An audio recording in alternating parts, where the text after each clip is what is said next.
रात्रि के 12 बजे दीवाल पर लगी घड़ी शोर मचाती है। रात्रि के 12 बजे दीपक भैया दीवार पर लगी घड़ी शोर मचाती है, दिन में मौन ले लेती है। ऐसा है क्या? हो वो कभी मौन नहीं लेती, शोर ही मचाती है, लेकिन दिन में इतना तुम लोगों का शोर होता है कि बेचारी की आवाज सुनाई नहीं पड़ती।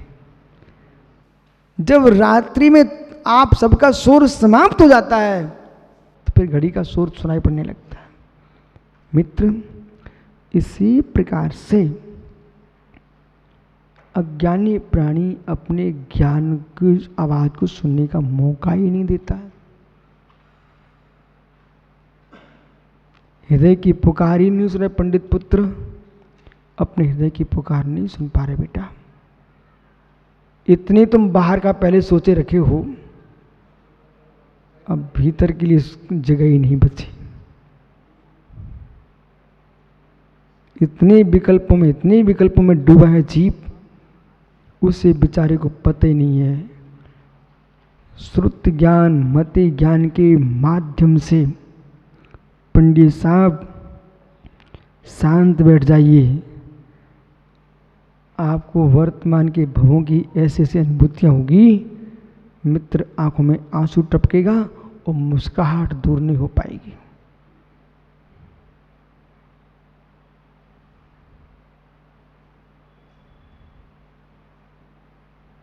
मस्तिष्क का वजन हटाइए आप। अभी तो लोगों को ध्यान का ही पता नहीं है, वो ध्यान का वजन रख रहे हैं मस्तिष्क पे, जबकि आनंद सहज है। कोशिश कर रहे हैं, लग जाए ध्यान, काय में लगा रहे हो? जिनमें लगे ध्यान उनसे हटा लो, जिनमें लगे ध्यान उन्हें हटा लो। सुब्रत सागर जी कहना ये ब्रजेश भाई से, बुद्धि रखी रोटियन में, पेट में आग लग रही है, मर रखा रोटी में, क्या करेंगी पोथी? ओहो विशु, मर रखा रोटी में, उनके लिए पोथी क्या करेंगी? ओहो, आइए, मतलब हल्के हो जाइए,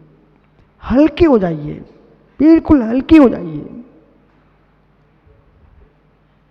ओहो, कोई किसी को मुनि भक्ति का भजन रखे हैं, कोई किसी को निश्चय में ले जा रहा है, कोई किसी को व्यवहार में लाना चाह रहा है, सब भजन है। सब ऋतिक भाई, सब भजन है बेटा, व्यर्थ के भजन है। पंडित जी राकेश सोचते हैं अशोक को सुधार के रखूंगा, पागल आदमी है, भजन लेकर बैठ गया अभी। हे मित्र, यदि एक पेन में दे दूं, पंडित जी हमारा वहाँ कमरे में रखा ना, तो तुमको भजन लगता है। बोले महाराज चिंता में डाल रहे, क्यों मैं लेके जाऊं? एक पेन को तुम कमरे में ले जाने के लिए तुम कह रहे कि चिंता मत डालो, भजन है। और कितने मोटे मोटे लोगों को तुम मस्तिष्क में रखे हो, ये भजन नहीं लग रहा तुमको? हो। पहाड़ के पहाड़ घुसे रहे, पहाड़ के पहाड़। ओहो, कैसे पागलों की भीड़ है जगत में। इसलिए मैं इसलिए तो मुस्कुराता रहता हूँ, पागलों को देख देख करके। हमने इन विचारों को देखो। अब एक सज्जन हमसे बोले विश्व सागर जी बहुत काम है, हमने एकदम पूरे मूर्ख आदमी हो। बोले क्यों? एक काम लिया किसने, छोड़ दो। बोले कैसे छोड़ूं? तो मैं रो फिर बैठ के। विश्व साहब बराबर नहीं है, बराबर ही कहना पड़ेगा। विशुद्धि प्रताभ्याम तद विशेषः,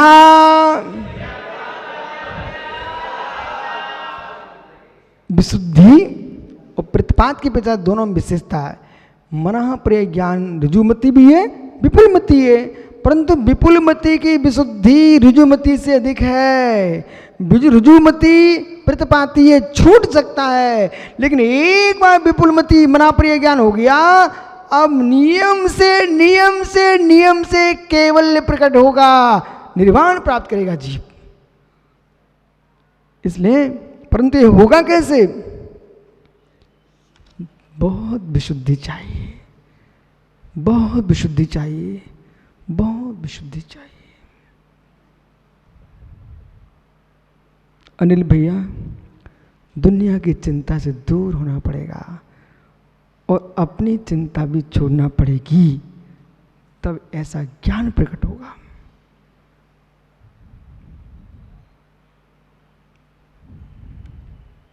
ये हमारे राकेश पंडित जी भूत प्रेत चुड़ैलों से पूछने जाते कहाँ होने।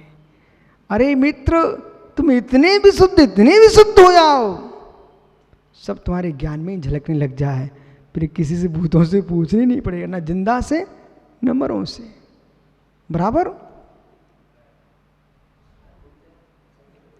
हे मित्र, हे भूत, तू भूत है, मैं भूतनाथ का स्वामी का भगत हूं। मानतुंग स्वामी ने भगवान ऋषभ देव को भूतनाथ कहा है। समझ रहे ना? अपन सब भूतनाथ के भगत हैं, भूतों के भगत नहीं है। भूतनाथ, भूत प्रेतों से दूर रहना। भूतनाथ, भूत यानी प्राणी, जगत के प्राणियों के नाथ भगवान ऋषभ देव। विशुद्धि से स्वामी विशुभ्यो बधिर मना प्रियो,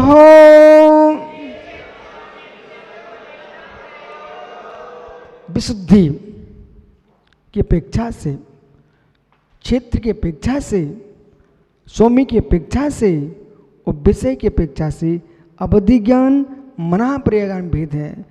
अवधि ज्ञान का जो स्वामी होगा वो नियम से मनुष्य गति में दिगंबर मुनि ही होंगे। किसके? मना प्रिय ज्ञान के।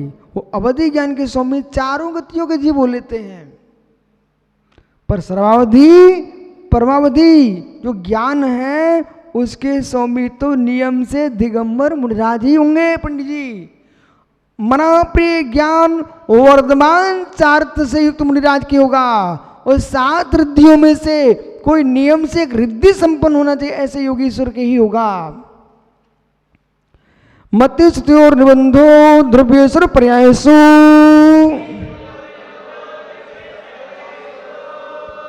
मति ज्ञान और श्रुत ज्ञान, इनका जो निबंधन है वो संपूर्ण द्रव्यों की कुछ पर्यायों में होता है, पर होता संपूर्ण द्रव्यों में।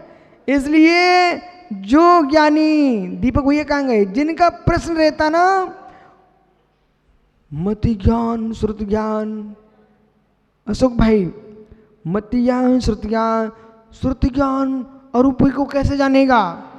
उन विचारों को इस सूत्र का ही ज्ञान नहीं है।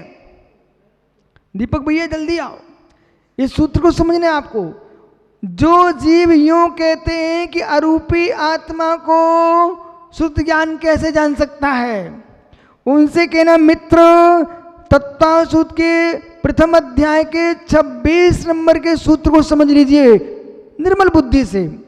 मत श्रुत ज्ञान जो है संपूर्ण द्रव्यों की कुछ पर्यायों को जानता है, तो संपूर्ण द्रव्यों में जीव द्रव्य भी आता है, इसलिए मूर्तिक को भी विषय बनाता है, अमूर्तिक को भी विषय बनाता है। अंतर इतना है, केवल ज्ञान प्रत्यक्ष जानता है, मतिश्रुत ज्ञान परोक्ष जानते हैं, संव्यवहारिक प्रत्यक्ष की पेचा से वो भी प्रत्यक्ष जानता है। उस सांव्यवहारिक प्रत्यक्ष की देन अकलंक स्वामी, अकलंक स्वामी। रूपी सुबधे, अवधि ज्ञान का जो विषय है वो मात्र रूपी पदार्थों को जानते, अरूपी पदार्थों को नहीं जानते हैं। तदनंत भागे मना प्रियश्च, मना प्रिय ज्ञान भी मूर्ति को ही जानेगा, परंतु कैसा? पर के मनोगत विषय को। ऐसा करो, जानने के विकल्प को जानना बंद कर दो। ऐसा करो, जानने के विकल्प को जानना बंद कर दो, तो जानना प्रारंभ हो जाएगा। इसका अर्थ आप समझ जाइए, तुम ज्ञानी बन जाओ 100%। बहुत जानने का विकल्प बंद कर दो। गुन्नू महात्मा हो ज्ञानी, आपको मालूम बेटा वैयावृत्ति क्यों की जाती है? समय नहीं मेरे पास, शीघ्र बोलिए, बहुत समय हो गया है। सर्वात सागरी पीठ दबाने तुम पहुंचे, क्यों दबा रहे थे? अरे हंसने का समय कि बताने का समय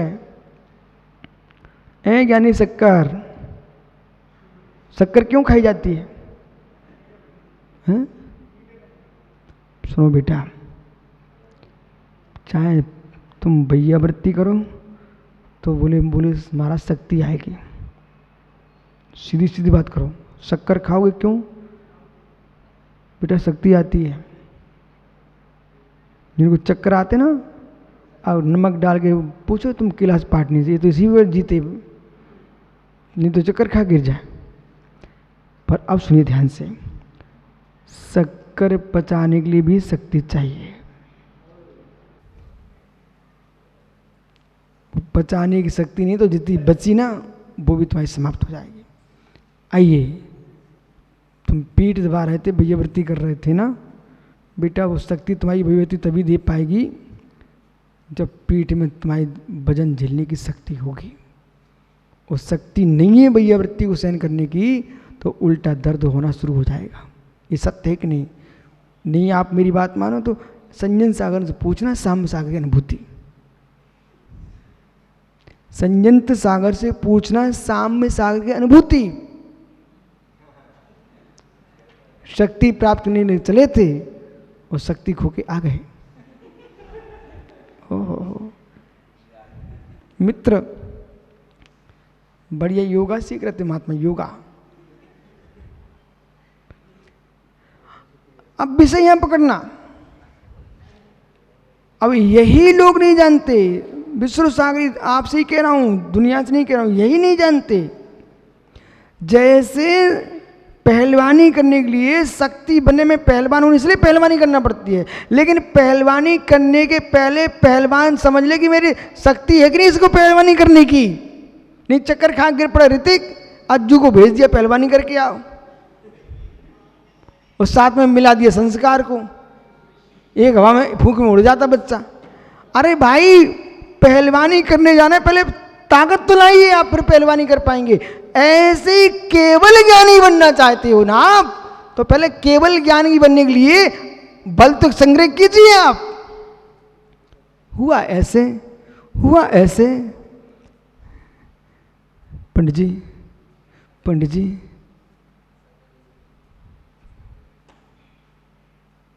इतने हाथ मले, इतने हाथ मले, भी इतने गर्म हो चुके, अब जब तक सेवा करवे गए तो दूसरे को हाथ लगा सो वो बेचारा दूर भाग जाए।